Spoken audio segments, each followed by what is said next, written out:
जिले में 10वीं 12वीं प्री बोर्ड के एग्जाम खत्म हो चुके हैं। स्कूल वार प्री बोर्ड एग्जाम के नतीजे भी आ गए हैं। लिहाजा अब रिजल्ट के हिसाब से ही स्कूलों में बच्चों को 3 कैटेगरी में बांटकर उन्हें बोर्ड एग्जाम के लिए तैयार किया जा रहा है। और ऐसे बच्चे जिनका परफॉर्मेंस मीडियम या फिर काफी कमजोर रहा है, उन पर विशेष फोकस किया जा रहा है। इसके लिए डीओ ने सभी स्कूलों के प्राचार्य को विशेष निर्देश भी दिए हैं।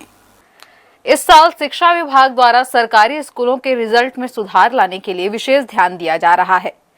इसके लिए पहली बार जिला स्तर पर ब्लूप्रिंट तैयार किया गया है और उसी के आधार पर बच्चों को परीक्षा की तैयारी कराई जा रही है।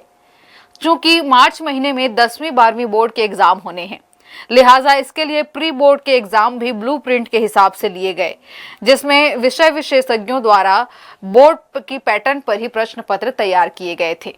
जनवरी में प्री बोर्ड की परीक्षाएं संपन्न हो चुकी हैं और अब उनके रिजल्ट भी आ चुके हैं। लिहाजा अब शिक्षा विभाग द्वारा स्कूल वार प्री बोर्ड के रिजल्ट की समीक्षा की जा रही है और रिजल्ट के अनुरूप बच्चों को बोर्ड एग्जाम के लिए तैयार करने के निर्देश जारी किए जा रहे हैं। इसके लिए स्टूडेंट्स को 3 कैटेगरी में बांटकर उन पर फोकस किया जा रहा है। 10वीं और 12वीं परीक्षा का जो कैंडिडेट्स हैं उनका प्री बोर्ड परीक्षा ली गई है और ये जो बोर्ड परीक्षा में जैसा प्रश्न पत्र आते हैं वैसी विषय विशेषज्ञों के द्वारा तैयार किया गया है। आज रिजल्ट देने का आखिरी दिन है, फिर उसको एग्जाइन करके हम लोग एनालिसिस करेंगे। इस बीच में विस्तृत निर्देश हैं प्राचार्यों को, बच्चों को 3 कैटेगरी में बांट कर मेरिट में आ सकने वाले, मीडिया पर या फेल हो सकने वाले, उनकी स्ट्रैटेजी उनको बताई गई है और रेगुलर उनकी तैयारी स्कूलों में कर रहे हैं। एक्स्ट्रा क्लास भी लिया जाएगा ऐसे? हाँ, अतिरिक्त कक्षाएं भी लेना है। जो बच्चों को डाउट है उसको क्लियर करना है।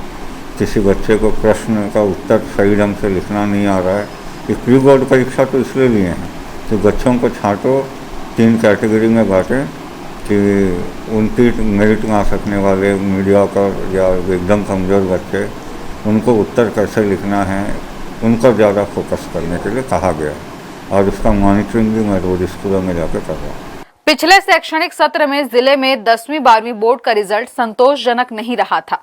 हमेशा मेरिट लिस्ट में अपना दबदबा कायम रखने वाले रायगढ़ जिले के स्टूडेंट्स टॉप 10 में बमुश्किल 1 या 2 स्थान ही प्राप्त कर सके थे।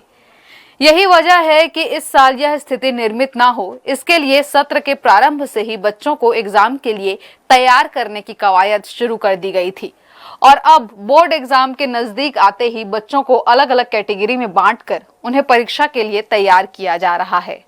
हर्ष न्यूज के लिए देवेश देवांगन की रिपोर्ट।